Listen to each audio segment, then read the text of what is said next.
자, 오늘은 김대중 다시 새로운 시작을 위하여 이 책의 리뷰를 한번 해보도록 하겠습니다.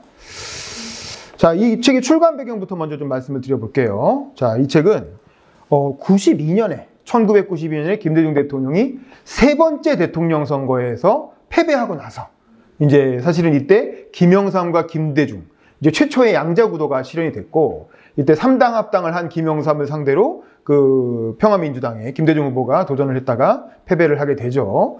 이때 이미 나이가 상당히 많았기 때문에 거의 이제 김대중의 거의 마지막 기회다라는 얘기가 있었는데, 어쨌든 이 선거에서 패배를 하시게 됩니다.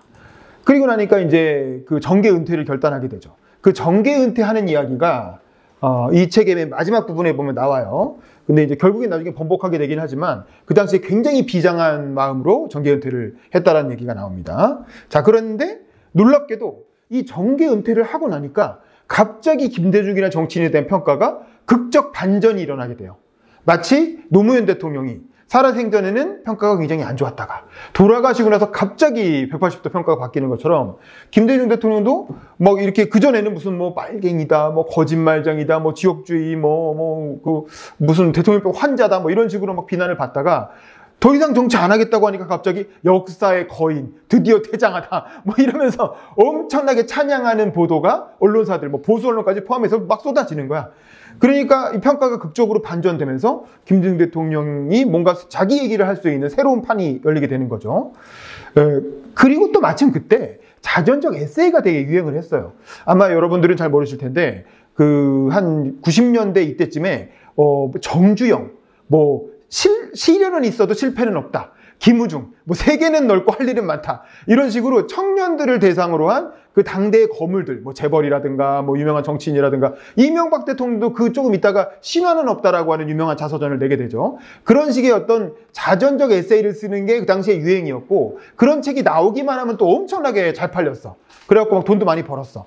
이제 그런 유행을 타고 김대중이 정계 은퇴하고 영국에 가 있으니까 이 책의 출판사인 김영사에서 찾아와가지고 제안을 했다는 거죠. 이 선생님 이번에 이러저러 해가지고 출판 계획이 있는데 한번 그동안 있었던 얘기를 가지고 정계 은퇴도 하셨으니까 좀 편안한 마음으로 한번 써보시겠습니까? 이렇게 제안이 들어오니까 그래 이제 내가 마음대로 한번 써보지라고 해서 응했다라는 게, 그게 이제 공식적인 답변이긴 하죠. 근데 이거는 이 책의 앞부분에 나와 있는 공식적인 출간 배경이고, 실제로는 사실은 그 나중에 이제 밝혀진 그 바에 따르면 그 92년 대선 패배한 그날 밤부터 그 다음날 새벽부터 사실은 정계 복귀 프로젝트가 진행이 됩니다.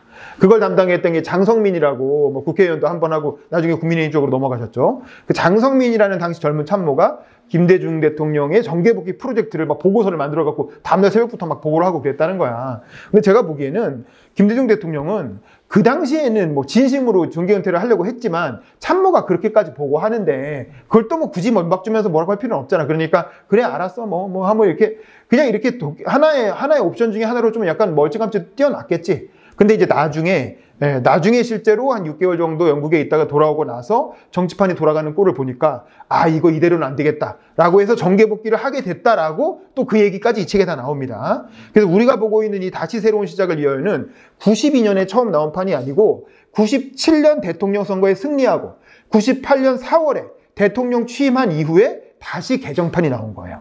그래서 원래는 김대중 새로운 시작을 위하여가 앞에 다시 자가 붙어서 다시 새로운 시작을 위하여 이렇게 된 겁니다. 그래서 이 책은 어쨌든 98년에 나온 책이고, 최근에 아마 김대중 대통령 탄생 100주년을 맞아서 이 책이 아마 개정판으로 재출간이 됐을 거예요. 근데 내용이 바뀐 건 아니고 그냥 표지만 좀 디자인이 바뀌었더라고요. 그러니까 그런 정계 복귀 구상 속에 뭘 하게 되냐면 뉴 DJ 플랜이라고 하는 걸 하게 됩니다. 뉴 DJ 플랜인 건 좀 이따 설명하겠지만, 너무 진보적이고 과격한 민주화 투사 이미지의 김대중에서 뭔가 되게 온건하고 안정적인, 그리고 상대적으로 국민이 믿고 맡길 수 있는 든든한 정치인의 이미지로 이미지 변신을 하는 거죠. 그게 이제 이른바 뉴 DJ 플랜인데, 이제 그 일환에서 뭔가 좀 부드러운 얘기, 그동안 너무 단단하고 좀 이렇게 딱딱하고 좀 무섭고 이런 얘기만 했다면 뭔가 좀 이렇게 그 동네 할아버지 같은 그런 이미지 변신을 깨면서 부드러운 얘기를 하자는 뜻으로 뉴 DJ 플랜이라는 걸 기억을 하게 됩니다. 그 맥락에서 부드러운 남자 전략이 나오게 되는 거죠. 그게 이제 뭐냐면 이거예요. 이게 이제 보세요. 97년 당시의 대선 포스터를 보면 이게 이제 그 완전히 한복 두루마기 딱 입고 누가 봐도 이제 민주화운동가, 이렇게, 무슨 백기환 선생 같잖아요. 뭔가 이렇게 제야 운동하는 사람 같이 이렇게, 엄숙한, 선거 슬로건도 평민은 평민당, 대중은 김대중. 이렇게 굉장히 서민적인 그런 캐릭터를 강조한 거잖아요. 그리고 실제로 이 당시에 대통령 선거에 나왔을 때 제위했던 것도 제야운동권 세력들이었고. 그러니까 이제 이런 이미지를 대선에 나왔다가 2번이나 떨어진 거야. 그러니까 이대로는 안 되겠다라고 해서 이게 97년에 실제로 당선됐을 때의 포스터예요. 97년 당시에 보면 어떻습니까? 똑같은 김대중인데 오히려 이쪽 사진이 더 젊어 보이고 뭔가 더 푸근해 보이고 더 안정돼 보이고 그 다음에 이제 선거 슬로건은 뭐예요? 든든해요. 선거 슬로건은 든든해요 김대중이야. 그리고 밑에 있는 제목은 경제를 살립시다. 이것만 보면 완전 보수 정당의 후보라고 해도 이상하지 않을 정도로 완전히 캐릭터 변신을 하게 되는 거죠. 이게 바로 뉴 DJ 플랜이고 그 뉴 DJ 플랜의 일환으로 낸 책이 바로 이 다시 새로운 시작을 위하여다. 그렇게 생각할 수가 있겠죠. 그리고 또 하나는 우리가 김대중 대통령의 이전 저서들, 김대중 대통령 하면 떠오르는 그 정치활동 하던 현역 시절의 김대중의 저서는 유명한 게 2권이 있어요. 이 대중경제론이라는 책을 대중참여경제론이라고 개정해서 낸 건데 이건 김대중 대통령의 하버드 대학교에서 출판했다 그래갖고 하버드대에서도 교재로 썼다라고 이제 엄청 광고를 했는데 솔직히 하버드에 수업이 수도 없이 많고 교재라는 건 어차피 보조 교재로 해가지고 얼마든지 할 수 있는 거잖아요. 근데 어쨌든 이 책은 김대중 대통령의 어떤 경제관, 처음에는 이제 박현채식의 민족주의적 경제관을 주장하다가 나중에는 이제 대중 참여를 강조하면서 약간 이제 대만처럼 중소기업들 좀 이렇게 많이 이렇게 참여시키는 그런 형태의 경제, 어쨌든 경제관을 담은, 내가 정권을 잡으면 경제를 이렇게 운영하겠다는 내용을 담은 이제 경제 관련된 책이 하나 있고 유명한 게. 그 다음에 이제 감옥에서 쓴 책. 감옥에서 제가 지난주에 얘기했지만 그 못으로 꾹꾹 눌러가지고 썼다는 그 감옥에서 아주 깨알 같은 글씨로 쓴 그 편지들, 가족들과 주고받은 편지를 담은 이 옥중서신이라는 책이 있죠. 옥중서신은 주로 종교적인 책이에요. 종교와 가족에 대한 사랑, 그리고 이제 어떤 신학에 대한 탐구. 왜냐면 본인이 사형 선고를 받았으니까 언제 죽을지 모르니까 과연 내가 이 상태로 이렇게 죽어버린다면 내 인생은 뭐냐? 내 인생의 의미는 뭐냐? 그리고 죽은 다음에 나는 정말 천당에 가는 거냐? 신이라는 건 존재하는가? 신 죽은 이후의 삶은 어떻게 되는가? 이런 거. 그렇다면 예수님은 실제로 실존했던 인물인가? 이런 거에 대한 고민이 엄청 깊어. 그리고 그 고민을 나름대로 신학적으로 공부하고 그런 내용을 정리한 게 이 옥중서신입니다. 그래서 사실 둘 다 하나는 경제에 관한 책이고 하나는 종교와 어떤 인생에 관한 가족에 관한 책이란 말이야. 그러니까 이제 굉장히 좀 우울하고 어떻게 보면 좀 엄숙하고 그런 내용이겠죠. 그러니까 이런 기존의 저서와는 좀 다른 부드러운 어떤 본인의 인간적 면모를 드러낼 수 있는 그런 책이 필요했던 거죠. 97년 대통령 마지막 도전을 앞두고 그래서 이 책이 93년 말에 그러니까 정계 은퇴가 92년 대선 끝나고 1년쯤 뒤에 93년 말에 이 새로운 시작을 위하여라는 책이 처음 나왔을 때 대학가에서 당시에 굉장히 상당히 화제가 됐다고 해요. 많은 사람들이 운동권 대학생들이 김대중을 보수 정치인으로만 생각하다가 이 책을 읽으면서 김대중이 이런 사람이었어? 라고 발견하게 되는 그런 이제 많은 사람들에게 김대중에 대한 어떤 새로운 재발견을 하게 하는 그런 책이었고 또 사실은 돌아가시고 나서 출간된 책이 이런 책들이 있죠. 김대중 자서전하고 육성회고록이 있는데 우리가 육성회고록에 대해서는 다음 주 강의 때 이 육성회고록을 직접 정리한 장신기 박사님을 모시고 이 출간 배경을 들을 건데 그리고 사실은 이 육성 인터뷰를 먼저 했고 그 인터뷰 내용을 가지고 김태근이라고 하는 경향신문 기자가 책으로 정리한 게 이 2권짜리 김대중 자서전이죠. 근데 사실은 이걸 갖고 이 책을 쓴 거예요. 근데 이 책이 왜 또 나왔느냐? 저는 사실은 그 경향신문 김태근 기자라는 분이 필력이 엄청 좋아요. 그래서 실제로 김대중 자서전을 보면 문장이 너무 아름다워. 그리고 김대중 대통령도 김태근 기자의 경향신문 칼럼을 보고 이 문체가 좋아서 이 사람을 섭외한 거예요. 그래갖고 이 사람한테 내 자서전을 맡겨달라고 해서 아마 1권 정도만 감수하고 나서 돌아가셨다고 들었어요. 그래서 이거는 그냥 돌아가신 이후에 사후에 집필된 내용인데 이 사실은 김태근 기자가 정리하다 보니까 김태근 기자 특유의 그런 문체 속에 본인의 생각이 뉘앙스가 조금씩 스며듭니다. 근데 이거는 제가 보기에는 김대중 대통령의 원래 뜻과는 조금 다른 뉘앙스들이 들어있어요. 그거는 제가 좀 이따 말씀드릴게요. 그래서 저는 김대중 자서전은 이 자체로 되게 훌륭한 책이긴 하지만 김대중 대통령 특유의 독특한 필체나 뉘앙스를 살린 책은 아니다. 그래서 육성회고록이 나중에 다시 나와야 됐던 거고 오히려 그래서 김대중 대통령의 원래의 문제의식이나 원래의 문체나 이런 거를 느끼려면 이 다시 새로운 시작을 위하여가 훨씬 더 그런 면에서는 더 좋은 책이라. 그런 생각에서 이 책을 중심으로 리뷰를 한번 해드리려고 하는 겁니다. 그리고 이 책에 대한 제대로 된 리뷰도 역시 유튜브에 거의 없어요. 그래서 사실 이렇게 중요한 인물이 쓴 1차 자료인데 그 젊은이들이, 우리 청소년들은 다 유튜브로 검색하잖아요. 근데 유튜브에 이런 자료가 하나도 없다는 건 나중에 세월이 지나가면 다 잊혀진다는 거거든. 누가 이 책 다시 찾아서 보겠어요? 그러니까 젊은 세대를 위해서라도 이걸 영상으로 만들어서 기록을 남겨놓는 게 필요하다고 생각을 한 거죠. 자, 그러면 제일 앞부분에 나오는, 이 책의 제일 앞부분에 나오는 김대중 대통령이 제일 먼저 하고 싶은 얘기는 뭐냐? 본인의 인생에 관한 얘기 중에 어린 시절 얘기를 합니다. 그러면서 겁 많은 자의 용기를 얘기해요. 근데 이 얘기를 하는 이유는 이게 본인의 인생 전체를 관통하는 하나의 에피소드인 거야. 자, 보세요. 이게 이제 공동묘지 사진인데, 어린 시절에 시담회라는 게 있었다는 거야. 시담회라는 게 아마 시험 볼 때 시작하고 이게 담을 시험한다. 담을 시험하는 회다 그래갖고 아마 이게 초등학교 때인지 아니면 목포 상고 고등학교 때인지, 그러니까 수학여행 같은 걸 가는 거야. 수학여행을 가서 이런 공동묘지에 애들을 데려다 놓고 그 근처에서 숙소에서 자다 말고 툭툭 깨워갖고 야, 너 저 공동묘지 좀 갔다 와. 이렇게 시키는 거예요. 그러면 이제 자다 말고 일어나서 공동묘지 갔다 와니 너무 무섭잖아. 그래서 김대중 대통령도 이제 굉장히 무섭지만 이거 뭐 해야 되는 거니까 했다라는 거야. 그래서 이 공동묘지 에피소드인데 요게 의미하는 게 뭐냐면 공동묘지를 막 이렇게 올라갔는데 너무 무섭잖아요. 그래서 진짜 벌벌 떨면서 묘지까지 갔더니 어디선가 돌이 막 날라오더라는 거야. 돌이 막 날라와가지고 뭐 이렇게 귀신 소리가 막 나고 돌 날라오고 그러니까 그러니까 이게 사실은 알고 보니까 선생님들이 귀신인 척하고 이제 귀신인 척하고 겁주는 그런 이벤트를 한 거죠. 그러니까 귀신의 집 같은 이벤트를 한 거야. 근데 김대중 대통령은 무서웠지만 그 상황에서도 근처에 있는 돌을 주워갖고 야, 이놈아 하면서 오지마 하고 막 돌을 막 던졌다는 거예요. 그러니까 선생님들이 막 돌 맞고 야 대중아 나야 하지마 이렇게 해가지고 이제 끝났다. 그런 에피소드인데 별거 아닌 얘기지만 이걸 통해서 볼 수 있는 건 뭐냐면 김대중은 어린 시절에 너무 겁이 많아서 밤에 혼자 화장실도 못 가는 그런 겁 많은 아이였다는 거야. 근데 그럼에도 불구하고 해야 되는 일이었기 때문에 했고, 거기서 어떤 자기에게 어떤 공격이 들어왔을 때 그래도 용기 있게 돌을 던지면서 저항했다는 거죠. 그래서 진짜 용기는 겁이 없는 사람의 용기가 아니라 겁 많은 사람이 그럼에도 불구하고 용기를 내는 게 진짜 용기다. 그리고 자기가 민주화운동을 했던 것도 바로 그런 용기였다는 거지. 내가 무슨 겁이 없고 용감한 사람에 의해서 민주화운동을 한 게 아니라 불가피하게 해야 하기 때문에 한 일이었다는 거예요. 그걸 피하지 않는 게 이제 진정한 용기가 아니냐, 뭐 그런 얘기를 하는 겁니다. 그래서 돌을 던지면서 저항을 했고, 그래서 이게 바로 김대중 평생의 어떤 그 스토리를 상징하는 하나의 에피소드로 도입부에 소개가 됩니다. 그래서 두렵지만 나서야 할 때 나서는 용기. 그게 바로 진정한 용기다라고 하는 것이고요. 그러면 내가 기록될 페이지는 어디냐? 김대중 대통령의 아주 유명한 명언 중에 하나가 뭐냐면 무엇이 되느냐보다 어떻게 사느냐가 중요하다는 거야. 그래서 이제 무엇이 된다는 건 뭐겠어요? 예를 들면 장관이 된다든가 국회의원이 된다든가 대통령이 된다든가 뭐 그런 거잖아요. 근데 어떻게 사느냐는 불의에 굴하지 않고 올바르게 사는 거죠. 그래서 이른바 행동하는 양심으로 사는 것. 그게 어떻게 사느냐라는 거죠. 그래서 자기는 언제나 무엇이 되느냐보다는 어떻게 사느냐를 중심으로 살아왔다라는 거죠.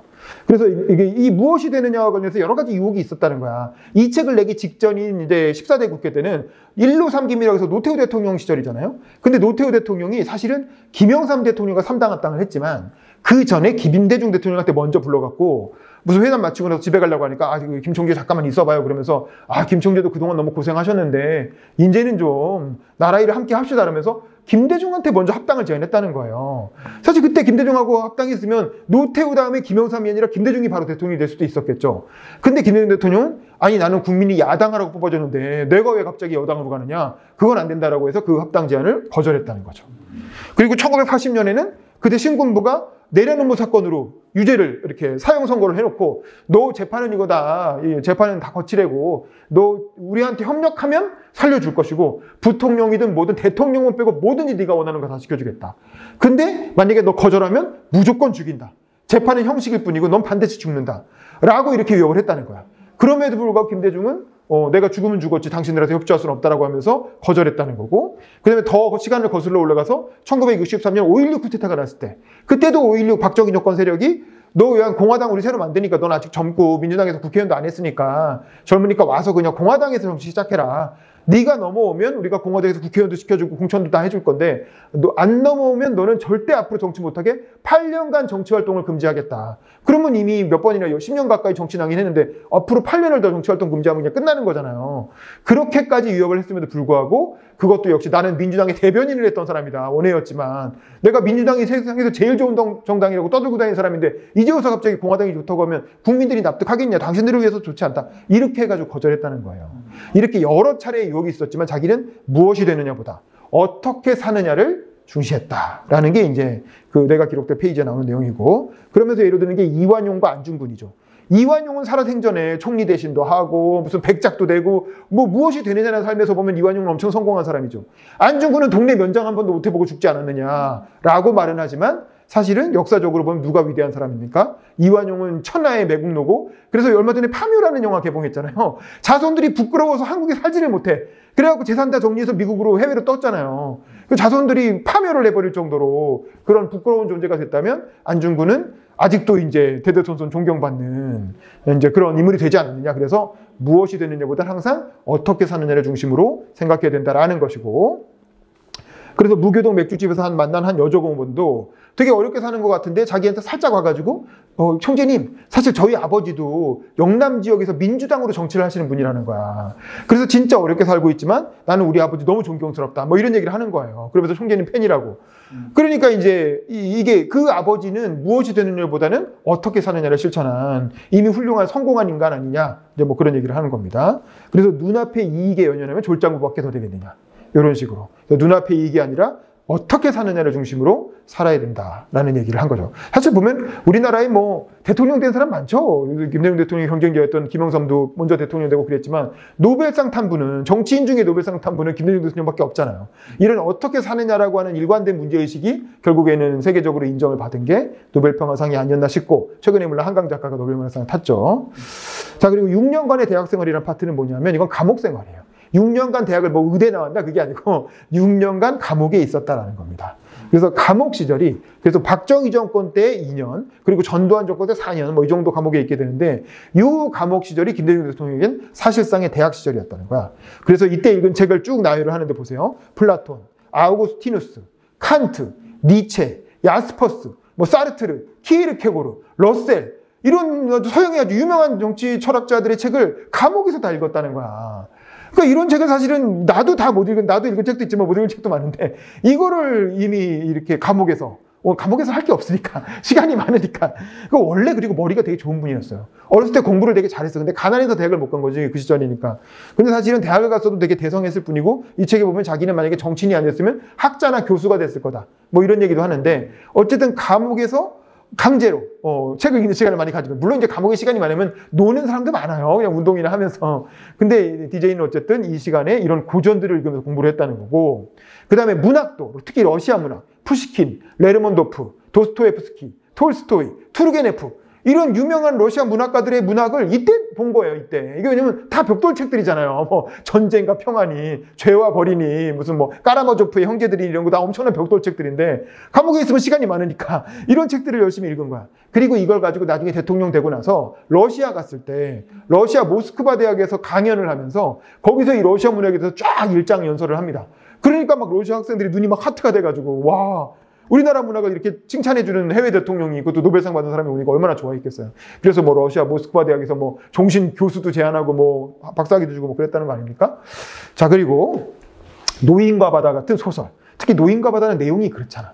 노인이 마지막까지 거대한 그 물고기를 잡아갖고 끙끙대고 오는데 상어들한테 물어뜯기고 뭐 그런 내용이잖아요. 근데 마치 본인의 인생을 이렇게 되돌아보는 것 같은 그런 노인과 바다의 소설을 보면서 엄청나게 이제 감동의 눈물을 흘렸다. 뭐 그런 얘기도 나오고, 공자나 맹자, 실학사상 같은 동양 사상에 대해서도 이때 이제 전체적으로 쭉 일별을 하면서 공부를 한 거죠. 그리고 또 영어 공부도, 영어 얘기는 뒤에 나옵니다. 자, 이런 그 대학 감옥 생활을, 본인은 대학을 안 나왔지만 감옥 생활을 사실상 대학 생활로 생각해서 거의 뭐 6년이면 4년 학부 플러스 2년 대학원이니까 석사 정도는 감옥에서 하신 걸로 볼 수가 있겠네요. 그 다음에 이제 주역의 가르침 얘기를 하는데, 이건 사실은 주역의 가르침이라고 하지만 본인의 정치 철학을 여기에 녹여낸 거예요. 주역에 보면 이런 얘기가 나온다는 거야. 흙 속에 백이 있고 백 속에 흙이 있더라. 그래서 전화위복, 세옹지마. 그래서 이게 뭐 화가 오는 것 같지만 복이 되고, 그리고 뭔가 안 좋은 일인 것 같은데 그 안에 좋은 일이 있다는 거잖아요. 그래서 정약용의 목민심서나 경세유표 같은 이런 명저도 정약용이 유배를 당했기 때문에, 유배를 가서 18년이나 유배 생활을 했기 때문에 이런 명저를 남길 수 있었던 거 아니냐. 그래서 역경은 순경으로 만드는 것이 인생이다. 이게 이제 그 유명한 아놀드 토인비의 도전과 응전. 그 역사라는 건 항상 어떤 도전이 오면 그거에 응전하는 게 인생이라는 거죠. 이 주역의 가르침 속에서 본인의 어떤 독특한 인생 철학을 정리를 해내는 겁니다. 그게 이제 역사의 연구라는 책에 나오는 내용이고, 이거 김대중 대통령이 많이 인용하는, 평생에 걸쳐서 인용하는 인생의 최고의 책 한 권을 꼽자면 이 토인비의 역사의 연구예요. 나중에 김대중 대통령은 여러 가지 제3의 물결이나 여러 가지 좋은 책들을 많이 추천을 했지만, 이 역사의 연구라는 책이 사실은 김대중 대통령의 어떤 철학을 딱 정리를 해준 유명한 역사책이고, 그래서 여기서 도전과 응전이라는 개념이 나오는 거죠. 거기에서 중요한 건 창조적 소수. 어떤 공동체에 뭔가 도전이 왔을 때, 지금 같으면 저출산 고령화라든가, 기후변화라든가 이런 게 도전이, 코로나 위기 이런 게 도전이죠. 그런 도전이 왔을 때 창조적 소수가 성공적으로 응전을 해내면 그 문명은 살아남고, 그 응전이 실패하면 그 문명은 망하더라라는 거야. 그래서 이제 요게 주역의 가르침으로부터 김대중 특유의 어떤 인생관을 이제 설명을 하는 거고요. 그래서 나무도 보고 숲도 보는, 이제 자세하게도 보고 크게도 보는 그런 시각이 필요하다는 거지. 그래서 이게 이 에피소드는 뭐냐면, 김대중 대통령이 이제 그 80년 그 5.18 근처에 이제 신군부가 쿠데타 일으키려고 막 하던 시기에, 이제 집에서 이렇게 가택연금돼 있는데, 어느 날 그 민정운동하는 제야 인사들이 찾아와가지고 전날 엄청나게 큰 집회를 갔다 와서 엄청 흥분한 채로, 이거 성명서 발표하자고, 전두환 신군부를 물러나게 하기 성명서 발표하자고 초안을 써온 거예요. 근데 거기 보니까 이런 내용이 있으니까, 모든 군인은 무기를 놓고 병영을 나와라, 이렇게 써놓은 거예요. 근데 DJ가 딱 보니까, 아니 이게 문학적으로는 이렇게 쓰세요. 노동자는 쟁기를 놓고 공장을 나와라 이렇게 해가지고 문학적으로 운율을 맞춰서 쓴 내용인데, 이걸 딱 보니까 이거 쿠데타 선동하는 거잖아. 이거 사실 군인들한테 반란 일으키자는 거잖아. 이거 하면은 이거 큰일 날 소리 아니냐. 그래서 바로 제지를 시키면서 그 성명이 나갔으면 자기 신군부한테 죽을 거라고. 신군부는 어떻게든 이 꼬투리 잡아갖고 죽이려고 보고 있는데, 이거를 이런 식으로 무책임한 성명을 내면 이건 반란 선동하는 거 아니냐. 이거 나중에 군인한테 잡혀가면 반드시 이것 때문에 사용당한다. 당신들은 제야 인사니까 모르지만 나는 정치를 하는 사람으로서 이거 절대 동의할 수 없다, 라고 해가지고 막았다는 거예요. 그리고 해외에 나가서 민주화운동할 때도 반드시 선민주 후통일 노선을 주장했다는 거죠. 먼저 민주화가 먼저고 북한하고 통일하는 건 그 다음이다라는 거야. 그래서 대한민국에 대해서는 절대 지지. 그러니까 예를 들면 어떤 사람들은 이거 김대중 선생님 해외에 나가서 고생하시고 차라리 망명정부를 만듭시다. 박정희 유신 정권은 저건 비민주적인 정권이니까 차라리 망명정부를 만들고 주장하는 사람도 있었지만, 자기는 그런 말 할 때마다 그 소리 취소하라고. 엉뚱한, 대한민국 멀쩡하게 잘했는데 무슨 망명정부냐고. 나는 대한민국 자체는 절대 지지하는데 다만 박정희의 독재에 반대하는 것뿐이다, 라고 하면서 그런 얘기하는 사람한테 취소시키고 다시 확실하게 거부했다는 거죠. 그리고 공산당과 함께하는 문제에 대해서 분명히 선을 딱 그었다는 겁니다. 나는 민주주의를 위해서 하는 거죠. 공산주의하고 같이 할 생각은 없다. 이런 어떤 그 자세. 그래서 여기서 나오는 게 바로 서생적 문제의식과 상인의 현실 감각이라는 그 유명한 그 표현이죠. 그래서 큰 것도 보고 작은 것도 봐야 된다는 거야. 이 둘 중에 하나라도 놓치면 나중에 엄청난 이제 큰 사고가 난다는 것이죠. 그러면서 링컨에게 배운 거. 링컨은 이제 노무현 대통령도 굉장히 존경한 인물이었잖아요. 근데 김대중 대통령도 링컨 얘기를 많이 합니다. 특히 화해와 용서. 동교동기 참모하고 전두환 가문에서 사돈을 맺었다는 거야. 근데 그 얘기를 시작을 하죠. 그러면서 자기는 너무 좋아가지고 칭찬하고 응원해줬다는 거야. 그거에 대해서. 왜냐하면 이게 링컨의 화해와 용서의 정신으로 또 배운 거라는 거예요. 링컨은 2차 남북전쟁 끝나고 나서 남부가 패배했잖아요. 그래서 그 남부에 대해서 강력하게 응징해야 된다라는 그런 여론이 엄청나게 끌어올랐다는 거야. 근데 링컨이 마지막으로 암살되기 직전에 했던 건 그 여론을 무마시키는 거였다는 거예요. 그러면서 남부도 용서하고 포용해야 된다. 다 똑같은 우리 미국인이고 다 똑같은 하느님 믿지 않느냐. 우리가 남부를 포용해야 진정한 남북전쟁의 상처를 아물고 우리가 하나의 나라로 다시 설 수 있다라고 해가지고 그거를 설득하다가 암살돼서 돌아가시는 거예요. 근데 그랬기 때문에 링컨의 이야기가 국민들에게 존중받으면서 그게 일종의 유지처럼 돼가지고 결국 이 남북이 하나로 포용해서 단일 정부가 다시 만들어지게 되는 거죠. 그리고 영국 역사도 마찬가지예요. 청교도혁명이 일어났을 때 찰스 1세라는 독재자를 영국인들이 처형을 합니다. 그러니까 프랑스 혁명처럼 목을 딱 잘랐어요. 그랬는데 그리고 나니까 어떤 일이 일어났습니까? 크로멜이라고 하는 더 무서운 민간 독재자가 나타나서 이른바 이제 공포정이라고 호국경이라는 자리를 차지하고 10년 정도 완전히 공포정치를 하게 되거든요. 그러니까 그때 영국인들이 느낀 건 이게 독재자를 처형하니까 더 심한 놈이 나타나는구나. 그렇게 해가지고 명예혁명 때, 그로부터 몇십 년 뒤에 명예혁명 때는 제임스 2세도 똑같은 독재자였어요. 찰스 2세랑 똑같은 왕권 신수설에 찌든. 근데 그 사람을 축출하고 나서 죽이지 않습니다. 그리고 프랑스로 도망갈 수 있게 길을 열어줘요. 그러니까 제임스 2세가 아들, 손자까지 3대에 걸쳐서 왕권 복위를 시도해요. 그래서 프랑스한테 군대를 빌려가고 다시 쳐들어오고 막 그래. 근데 그럼에도 불구하고 그 과정을 다 감수를 하면서 어쨌든 이제 죽이려고 하지 않고 평화롭게 민주화를 제도화했다는 거죠. 그러니까 영국이 지금까지 가장 선진적인 민주주의 국가라서 어떤 입헌 군주정을 잘 유지하고 있는 거죠. 자, 이런 걸 통해서 볼 때 이 용서화의라는 게 얼마나 중요하냐. 그래서 본인이 박정희 대통령 조문을 갔을 때 정말 오랫동안 묻어놨던 숙제를 푼 것 같은 그런 홀가분함을 느꼈다는 거야. 이게 사실은 김대중 대통령이 굉장히 강조하는 평화와 그 화해와 용서의 정신이라는 거죠. 이거는 나중에 전두환에 대해서도 마찬가지예요. 그래서 감옥에서 얻은 즐거움 파트는 약간 여기 유머러스한 파트인데, 예를 들면 밥이 부실해갖고 과자를 먹었다. 감옥에 가니까, 거기 감옥에서 나오는 음식이 뭐 제대로 됐겠어요? 그러니까 이제 부실해갖고 과자랑 사탕 같은 거 영치금으로 사가지고 막 먹었다는 거야. 그랬더니 오히려 뚱뚱해졌다는 거야. 그래갖고 이제 나왔더니 아내가 막 핀잔을 줬다는 거야. 아내가 이후에서 딱 보더니, 아니, 감옥에서 고생한 줄 알았는데 이렇게 살이 쪘으니 누가 고생했다고 생각하겠어요? 라면서 이제 핀잔을 줬다는 거죠. 그런 건 유머러스하게 얘기하면서. 근데 감옥에서 얻은 몇 가지 즐거움인데, 첫 번째는 독서의 즐거움. 아까 얘기한 것처럼 엄청나게 많은 고전들을 막 읽었죠. 그러니까 원래도 머리가 좋은 분이 대통령 후보까지 하고 망명생활까지 하고 이 전 세계를 돌면서 엄청난 경험을 하고 나서 그 다음에 딱 들어앉아갖고 감옥에서 이렇게 고전들을 읽으니까 그걸 빨아들이는 게 엄청났던 거죠. 그래서 본인의 어떤 경험과 그 고전의 지혜가 결합되면서 감옥 생활을 완전히 본인을 업그레이드하는 그런 계기로 삼았다는 거고, 그 다음에 가족들이 가끔 찾아오는 면회가 또 굉장히 큰 즐거움이었고, 그 다음에 또 편지를 받는, 그 면회는 또 제한이 되어 있으니까 편지를 받잖아요. 근데 이제 편지를 나도 쓰고 싶은데 이것도 아무 법적 근거도 없이 봉합엽서 하나만 쓸 수 있게 했다는 거예요. 그래서 그 안에 엄청나게 많은 내용을 담으려고 그렇게 못을 꾹꾹 눌러 담아가면서 엄청나게 나중에 껌종이에다가도 쓰고 뭐 그랬다고 해요. 그러면서 이제 편지를 주고받는 즐거움, 그 얘기를 갖고 옥중서신이라는 아까 본 그 책을 낸 거고, 그 다음에 화단 돌봄, 그 꽃을 엄청나게 좋아해가지고 꽃 하나하나한테 혼잣말처럼 말도 걸면서 그렇게 화단을 돌봤다는 거죠. 그리고 거미랑 파리를 관찰했다는 건데, 이게 저도 이제 이거는 대학교 1학년 때 김대중 대통령이 우리 학교에 와가지고 강의하실 때 직접 바로 앞에서 들은 얘기예요. 그러니까 뭐냐면 본인이 젓가락으로 거미를 이렇게 파리를 이렇게 톡 때려갖고 파리를 죽지 않을 정도로 기절시켰다는 거야. 어디까지 믿어질지 모르겠어요. 근데 본인의 경험. 그래갖고 기절시킨 파리를 거미줄에 딱 얹어주면 거미는 죽은 동물은 안 먹는다는 거예요. 살아있을 때 줘야 거미가 이렇게 와가지고 그걸 돌돌돌돌 말아서 콕 찍어갖고 즙을 쏙 빼먹고 나중에 껍질만 뚝 떨어뜨린다는데, 그 과정을 마치 동물의 왕국 보듯이 감옥에서 지켜보면서 시간을 보냈다는 거야. 그러니까 이제 뭐 그런 어떤 그 감옥에서 얻은 즐거움이라고 해가지고 본인의 그런 재미있는 에피소드들, 이제 그런 얘기를 하시는 챕터가 있고, 그 다음에 이제 자기 컴플렉스, 이건 뭐냐면 대학 못 간 컴플렉스 얘기하는 겁니다. 근데 사실 이 컴플렉스라는 건 얘기 안 하고 속에 담아두면 컴플렉스가 돼요. 근데 이렇게 책으로 써가지고 대중에게 공개하면 컴플렉스가 오히려 강점으로 승화되는 겁니다. 그러니까 김대중은 대학을 못 나왔다라는 게, 물론 그 당시에 김대중은 공부를 엄청 잘하는 학생이었고, 요즘 같으면 다 당연히 대학 갔을 거예요. 근데 그때는 대학 가는 사람이 워낙 소수였고, 또 일제 말기였고, 대학도 몇 개 없었고 그랬기 때문에, 이제 뭐 또 집안도 그렇게 뭐 엄청 썩 부유한 건 아니었고, 그래서 취업을 하느라고 대학을 안 갔지만, 어쨌든 의원 시절에, 국회의원 되고 나서 의원 시절에 엄청나게 공부를 열심히 해서 국회 도서관을 가장 많이 이용하는 의원이 김대중 의원이었다는 거예요.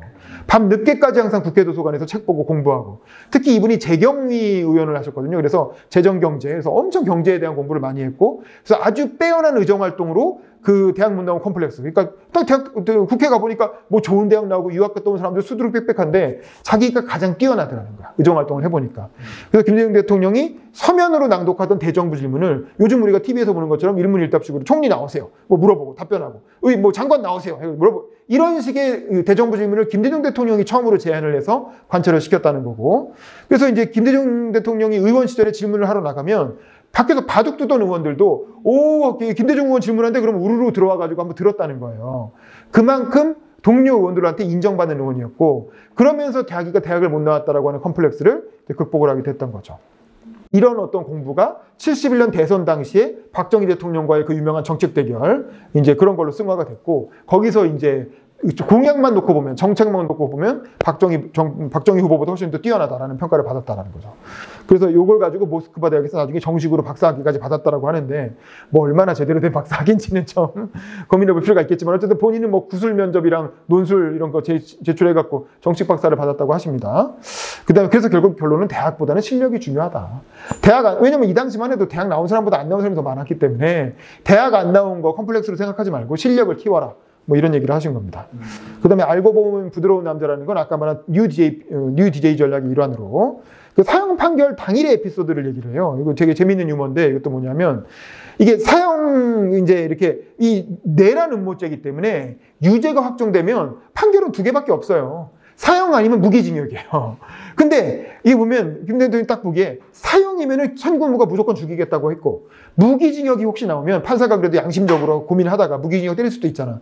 그럼 무기징역 때리면 언젠간 반드시 사면이 된다. 사면되면 살아날 수 있다고 생각하는 거야. 그래서 판사의 얼굴을 뚫어지게 봤대요. 판사의 입을 뚫어지게 보면서 속으로 무 이렇게 했다는 거예요. 사 하면 ip이 옆으로 벌어지잖아요. 그래서 무 하면 나오잖아요. 그래서 속으로 무 이러면서 입이 나오기만 바랬다는 거지. 근데 물론 이제 사 이렇게 해가지고 돌아가셨지만 또 그 사형 당하는 걸로 판결이 나왔지만 결국에는 사면을 받아서 미국으로 망명 가는 걸로 끝나게 되죠. 그렇더라도 어쨌든 그 당시에는 그게 보장된 게 아니었기 때문에 굉장히 그런 순간의 긴장감마저도 유머로 이렇게 승화를 시켰다는 거고 이건 이 책에 나누지만 나중에 제가 강의 때 직접 들은 얘기는 그 사형 판결 받고 나서 이 의사가 면회를 온 거예요. 면회를 와가지고 이렇게 손을 딱 잡으면서 기도를 드리다는 거예요. 그래서 당연히 김대중 입장에서는 나를 위해 기도를 하니까 제 남편을 제발 살려주십시오 이렇게 기도를 할 줄 알았다는 거야. 근데 이 의사가 손을 딱 잡더니 제 남편의 모든 것을 주님께 맡기겠나이다 이렇게 기도를 했다는 거야. 그래서 아니 이 여자가 살려달라고 기도를 해야지 뭐라고 했다는 얘기인데 어쨌든 농담으로 하신 얘기입니다. 그리고 요때쯤에 박정희 대통령과 면담 요청했다는 얘기도 나오죠. 그러니까 79년에 박정희 대통령 그 11.6 사태 터지기 직전쯤에 몇 달 전쯤에 차지철을 통해서 당신하고 내가 20년 넘게 그 나라의 운명을 놓고 싸워왔는데 생각해보니까 우리가 한 번도 제대로 만나서 대화를 나눠본 적이 없더라는 거야. 박정희와 김대중이. 딱 한 번 살아생전에 만난 게 김대중이 처음 국회의원 됐을 때 그냥 대통령이니까 박정희가 국회의원 당선자 다 불러갖고 그 한 100명 있는 자리에서 같이 만찬을 할 때 돌아가면서 악수 한 번 한 거밖에 없었다라는 거야. 초선 의원 시절에. 그러니까 이건 좀 아니지 않느냐. 그래서 나랑 한번 같이 얘기나 해보자. 다만 이게 아무 조건도 달지 않고 나는 내가 하고 싶은 얘기 다 할 테니까 박 대통령도 하고 싶은 얘기 다 하시라. 서로 말 끊지 말고 끝까지 들어줍시다. 그것만으로도 의미가 있지 않겠냐라고 제안을 했는데 어떤 이유에서인지 불발됐고 그리고 나서 11.6이 터졌기 때문에 이게 뭐 그 이후에 이게 왜 불발되는지 누가 거절했는지는 알 수가 없게 됐죠. 근데 어쨌든 이런 얘기까지 이 책에 써놓은 이유는 본인이 마지막까지 대화와 어떤 그 타협을 통해서 뭔가 문제를 풀어보려고 노력했다 이런 얘기죠. 그리고 전두환 체포하라고 이제 87년 그 민주화 이후에 전두환 대통령 하야하고 나니까 백담사 갔죠. 그때 막 무슨 백담사냐 체포해서 감옥에 내야 된다라고 군중들이 엄청나게 들고 일하는데 그때도 김대중 대통령 군중 앞에서 수만 명의 군중들 앞에서 그렇게 하면 안 된다. 전두환 이미 아무 힘도 없이 퇴임한 사람 민간 개인일 뿐인데 그렇게 처벌하려고 아니라 용서와 화해의 정신을 우리가 먼저 용서해야 된다. 이렇게 설득을 했다라는 거야.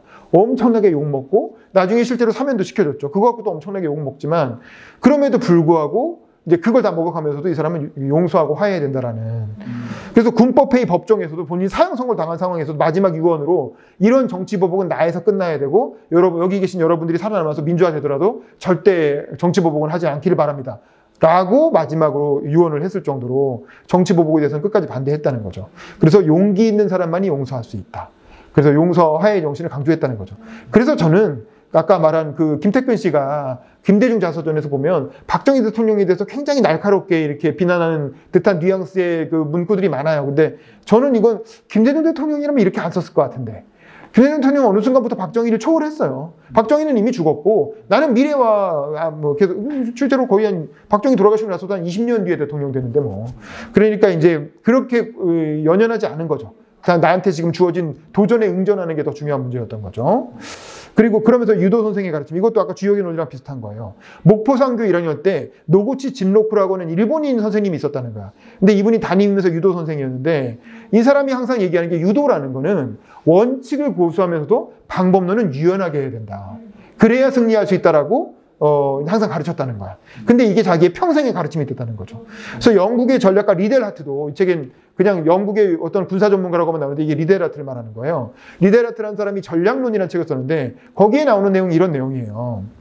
그래서 역사상 전사를 쭉 분석해 보니까 대부분의 승리는 우회 전술이다는 거야. 그래서 직접 공격하는 게 아니라 우회하거나 잠복하거나 작전성 후퇴하거나 이렇게 해가지고 간접 접근 전략을 썼을 때 승리한 경우가 많다라는 거죠. 대표적인 게 뭡니까? 2차 포에니 전쟁 때 한니발하고 스키피오가 싸울 때 한니발은 직접 접근을 해가지고 평야에서 싸우면 절대 무적인 거야. 뭐 유명한 무슨 칸나의 회전이니 뭐 유명한 것들이 있죠.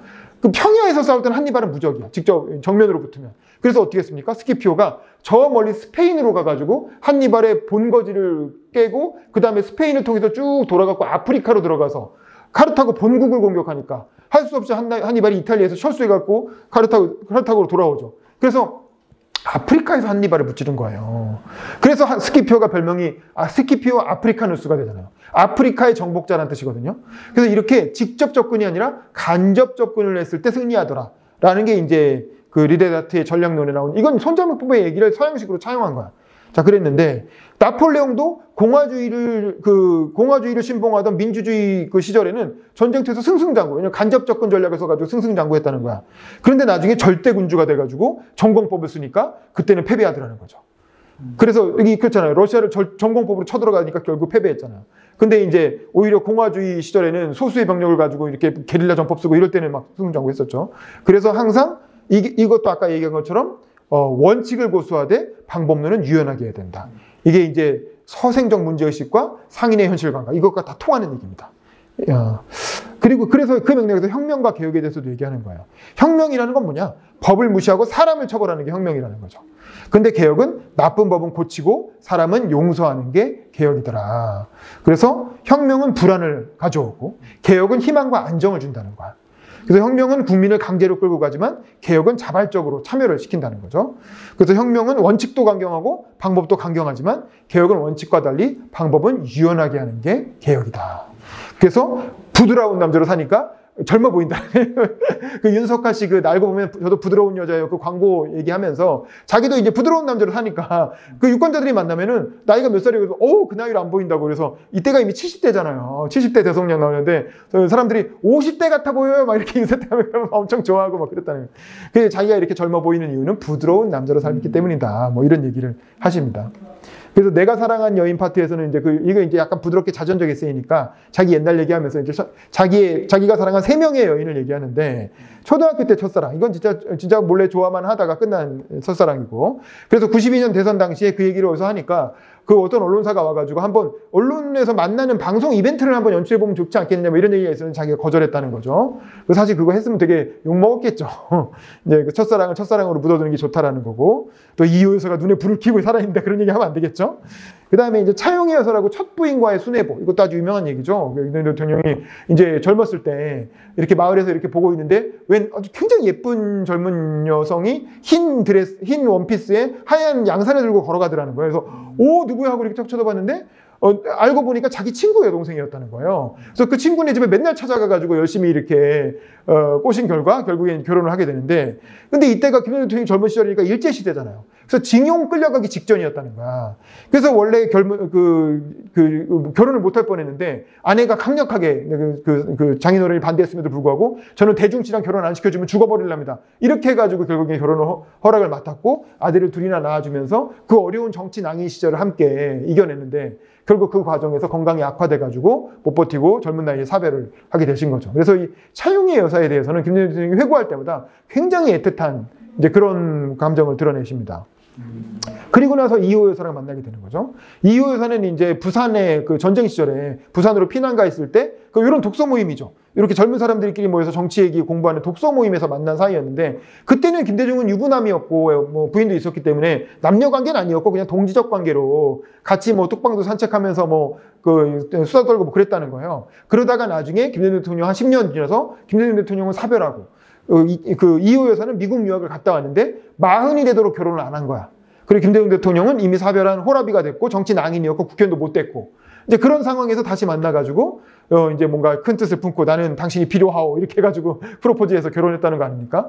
그래서 내가 봤을 때 처음에는 동지적 관계였지 뭐 그렇게 남녀간에 그렇게 애틋한 사랑은 아니었던 것 같아요, 처음에는. 근데 나중에 돌아가실 때 마지막에 쓴 일기나 그 퇴임 이후에 말년의 모습을 보면 너무 서로 아끼고 사랑하고 신뢰하는, 그래서 이제 김대중 대통령 마지막 일기 같은 거 보면 아내가 없는 삶은 더 이상 생각할 수 없다. 혹시라도 아내가, 왜냐면 나이가 더 많았거든. 그러니까 혹시 나도 아내가 나보다 더 먼저 가면 어떡하나. 정말 너무 걱정되고 두렵다. 뭐 이렇게 쓸 정도로 말년에는 아내 이호 여사한테 엄청나게 의존을 했죠. 그리고 이호 여사는 실제로 나이가 더 많음에도 불구하고 김대중 대통령보다 한 거의 10살 가까이 더 사시면서 10년 가까이 더 사시면서 김대중 뭐 이호 재단 이사장도 하시고 김대중 대통령의 업적을 다 정리해놓고 이렇게 아주 큰 역할을 하고 돌아가셨죠. 그래서 정말 그 최고의 배필을 만난 셈이었다라고 할 수 있고, 그래서 이제 이런 농담도 해요. 그러니까 이호 여사가 자꾸 집에 돈이 들어오면 다른 사람들 자꾸 주더라는 거야, 후원하고. 그래서 아니 둘 중에 한 명이라도 좀 짠맛이 있어야지. 나도 맨날 남들한테 돈 주는 게 일인데 당신도 그러니 이거 뭐 돈이 나만 나겠냐. 그러니까 이호 여사가 이랬다는 거 아니에요. 우리 팔자는 천상 돈을 써야지 갖고 있으면 안 된답니다. 그러면서 당신이 잘 되는 거 다 내 독이라고 엽디다. 뭐 이런 식으로 뭐 농담을 했다는 얘기가 있거든요. 근데 그 정말 정치인이니까 정치인이 돈 갖고 있으면 안 되잖아요. 이 당시 DJ는 삼김의 역할은 후원을 받으면 무조건 그 가신들한테 나누면서 돈을 돌리는 역할이거든요. 이제 그런 거를 이런 에피소드로 얘기를 했고, 그래서 그 이유 그러면서 이 얘기의 연장선에서 부부에 대한 충고를 하게 되는 거죠. 이거 뭐냐? 본인이 이제 수십 년간 결혼 생활을 해보니까 가장 중요한 건 부부간에 서로 인간적으로 존경받을 처신을 해야 된다는 거야. 그러니까 이익을 위해서 대의를 배신한다든가. 본인도 아까 말한 그런 여러 가지 유혹이 있었지만 배신 안 한 이유가, 내가 만약에 저 군부의 유혹에 넘어가갖고 배신을 하고 나면 살아는 남겠지만 내 아내가 나를 얼마나 경멸하겠느냐. 나에 대한 존경과 기대가 다 무너지지 않겠느냐. 나는 그거를 견딜 수가 없어서 마지막까지 시인을 지켰다. 뭐 이런 얘기를 하거든요. 그래서 인격적으로 존경받을 만한 처신을 해야 부부관계도 좋아진다는 것이고, 그래서 가급적 상대방에게 뭔가 이렇게 얘기를 할 때도 장점을 보고 격려하는 그런 얘기를 많이 해주라는 거야. 그리고 농담할 때도 이왕이면 칭찬부터 하라는 거야.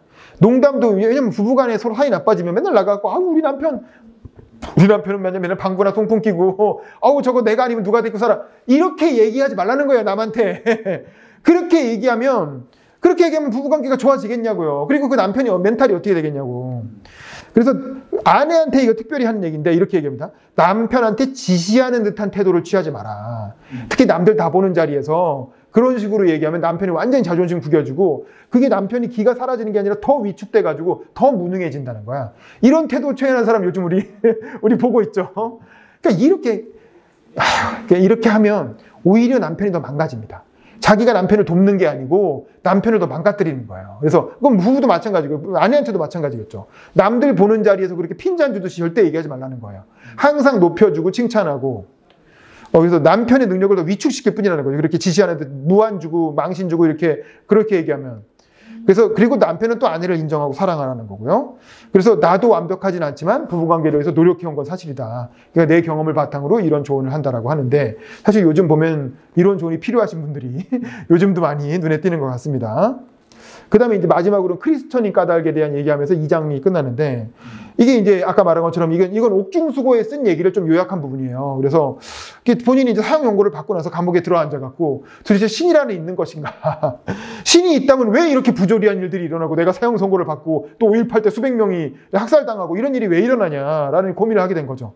그래서 철학적인 논증, 뭐 토마스 아퀴나스의 논증이니 아리스토텔레스 그런 거 다 봤는데 자기 설득이 잘 안 되더라는 거야. 그리고 도대체 왜 그랬을까라고 생각을 해보면서 결국 역사에서 답을 찾았다는 거예요. 본인은 합리주의자라 역사를 공부하다 보니까 역사에서 답을 찾았다. 그래서 뭐냐면 예수의 제자들을 보니까 예수가 살아생전에는 뭐 베드로도 뭐 3번을 부인하고 뭐 그랬다는 거잖아요. 살아생전에는 예수를 다 배신했다는 거야. 근데 신기하게도 그 제자들이 예수가 죽고 나서 다시 돌아와가지고 예수를 위해서 엄청나게 포교를 하다가 다 맹렬히 포교하다가 다 순교하고 막 그러다는 거야. 그러니까 이상하잖아요.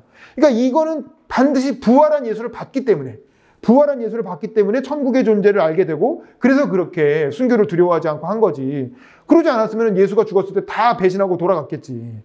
그리고 바울도 마찬가지죠. 부활을 봤다는 증거랑. 사도 바울은 살았을 때는 예수를 본 적도 없어요. 근데 돌아가신 예수를 황해에서 만났다는 거잖아요. 황해를 여행하다가. 예수님이 갑자기 딱 나타나가지고 바울아 너는 왜 나를 이렇게 핍박하느냐.